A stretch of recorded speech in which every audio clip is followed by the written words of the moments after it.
आपकी सफलता के लिए बहुत बहुत बधाई आपको। खुश रहिए, खुश रहिए, खुश रहिए। आइए शंकर जी।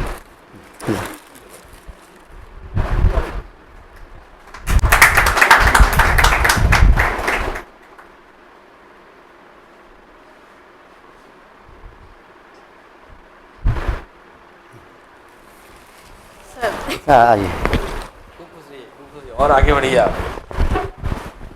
लो खुशबू, थोड़ा सा खाओ, थोड़ा सा थोड़ा सा थोड़ा सा। लो लो ना।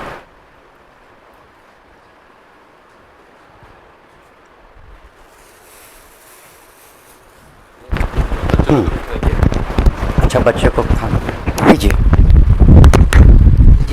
बच्चे को थोड़ा हम बताएं, अपनी जर्नी को बताएं। और जॉब में रहने के साथ साथ शिक्षिका रही हैं, और रहते हुए टाइम को कैसे मैनेज की होगी। आपको बार बार कहते हैं कि इसमें से कई लोग नहीं जॉब है तब भी आप कहते हैं टाइम नहीं मिलता है।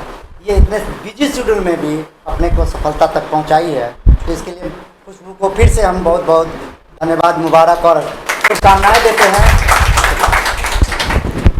सबसे पहले तो गुड मॉर्निंग आपको, और थैंक यू इतना अच्छा फील करवाने के लिए सर को थैंक यू, क्योंकि आज यहाँ पे खड़ा है तो बिना सर का तो कुछ भी पॉसिबल नहीं है। जो भी यहाँ पे है उसमें बहुत बड़ा योगदान सर का भी है, तो सर को भी बहुत बहुत थैंक यू इतना सपोर्ट करने के लिए। और सर बोले विपरीत परिस्थिति, हाँ बहुत सारे विपरीत परिस्थितियाँ आई हमारे लाइफ में, लेकिन सर लोग इतना मोटिवेट किए कि मतलब एक है ना जो रास्ता दिखाने का काम जो सर किए, तो उसके लिए सर को बहुत बहुत धन्यवाद। और सर लोगों को तो धन्यवाद जितना भी बोले कम ही है, ये तो नहीं ही बोलना चाहिए, क्योंकि धन्यवाद भी बहुत कम है ना। और इसमें बहुत सारे तो हमारे क्लासमेट ही हैं, क्या बोले। आज 2 साल से स्कूल में पढ़ा रहे थे, इतना घबराहट नहीं हो रहा, लेकिन पता नहीं क्यों थोड़ा घबराहट हो रहा है वो इसलिए कि हम आप लोग से अलग नहीं है, ठीक है। बस इतना फ़र्क है कि हम एक कदम आगे हो गए हैं बस, और हम आप अलग नहीं है। बस एक है गेट के उस पार हम हैं, और गेट के इस पार आप लोग हैं। तो जब हम कर सकते हैं तो आप लोग भी कर सकते हैं। ऐसा नहीं है, ये मतलब ऐसा नहीं है, हाँ थोड़ा सा है, थोड़ा कठिन है, लेकिन इम्पॉसिबल नहीं है। और रही बात कैसे करना है, क्या करना है, तो ये सब तो कल तक हम यहीं बैठे हुए हैं, तो आप लोग को सब पता है कि कैसे करना है, नहीं करना है। बस हाँ, जो सर बोले उसको ईमानदारी से करना है, ठीक है।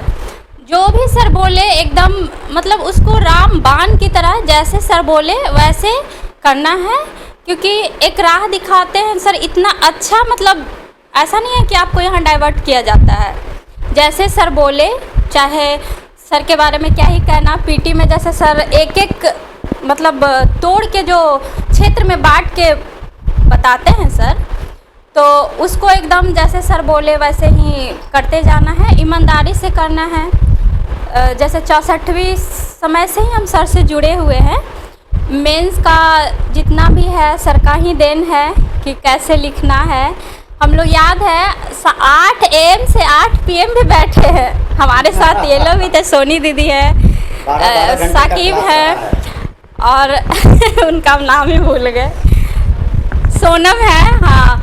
तो ये सब हम लोग साथ ही बैठ के पढ़े हैं, तो हम लोग देखे हैं सर जो भी सर का एक बहुत अच्छा तरीका है कोई भी चीज़ को एकदम टुकड़े टुकड़े में बांट के करना, तो वैसा ही बांट के पढ़िए, नोट्स बनाइए। सर तो बोलते हैं शॉर्ट नोट्स बनाइए, तो वो जो शॉर्ट नोट्स बताते हैं ना बनाने के लिए, वो शायद अभी उसका इम्पोर्टेंट पता नहीं चलता है, लेकिन वही मेन है, बहुत काम आता है। सर जितना भी बोले कि जितना भी ट्रिक बताए हों, शॉर्ट नोट बनाइए, ऐसे पढ़िए, चाहे साइड में लिख दीजिए की पॉइंट के वजह से, तो वो सब कीजिए और मेहनत करते रहिए। और क्या ही बोले, थोड़ी सी हो रही है घबराहट। आप लोग को कोई सवाल है तो बेझिझक हाँ। पूछें। आप में से किसी को भी लगता है कि कुछ जानकारी चाहिए तो और इस पे ये शक नहीं करना है, आप लोग बहुत अच्छी जगह आए हुए हैं, बहुत अच्छी जगह आए हैं, क्योंकि हम यहीं से बैठ के हम यहाँ आए हैं। हाँ 2 साल हम इधर नहीं जुड़ पाए क्योंकि मेरी पोस्टिंग थी मधेपुरा में। अभी हम 2 महीने पहले ही यहाँ आए हैं। मेरा TRE 2 में हुआ था, 11-12 टीचर में, तो हम 2 साल के लिए कट गए थे सर से। लेकिन देखिए 17वीं मेंस में हम सर ही के क्लासरूम में बैठ के पढ़े हैं।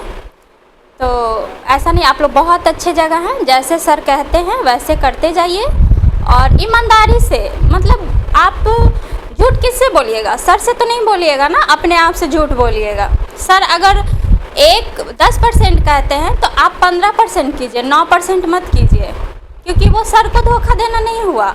आज सर से बच जाइएगा, कल नहीं बच पाइएगा, अपने आप से नहीं बच पाइएगा। यहाँ पे क्यों आए हैं हम लोग? रिजल्ट के लिए आए हैं।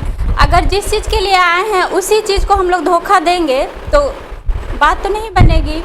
दूसरी बात, हम ये नहीं सोचना है कि हमको 71 ही होना है, ठीक है। टाइम लगेगा, जैसा मेहनत करेंगे वैसा टाइम लगेगा। हम मन में एक जिद होना चाहिए कि नहीं हमको ये चाहिए तो यही चाहिए। टाइम लगता है, ठीक है, लेकिन अगर मेरे मन में है कि हमको पदाधिकारी बनना है तो उससे नीचे कम में संतुष्ट नहीं होना है। मेरा ये था कि हमको उसमें संतुष्ट ही नहीं होना है। हमको चाहिए 64वीं पहली बार जब हम मेंस लिख रहे थे तो मतलब ये नहीं हम सोचे थे कि हाँ 64वीं होगा ही। उस टाइम हम नए थे, बहुत सिलेबस भी सही से नहीं पता था। तो बस ये था इस बार हो ना हो, लेकिन एक दिन होगा, भले 4 साल लगे 2 साल लगे, लेकिन हमको पदाधिकारी बनना है। हाँ अभी भी मेरा मन लायक पोस्ट नहीं मिला है, लेकिन ये भी बहुत अच्छा है, मतलब ठीक है। तो आप लोग भी बस ये मन में बैठा लीजिए कि हाँ अगर है चाह, सही में चाह है तो कि हाँ होगा, आज नहीं होगा कल होगा, लेकिन होगा ज़रूर। और जो लगा रहा है होगा ही। और ये तो हम सबकी खुशकिस्मती है कि सर हमारे साथ है और सर का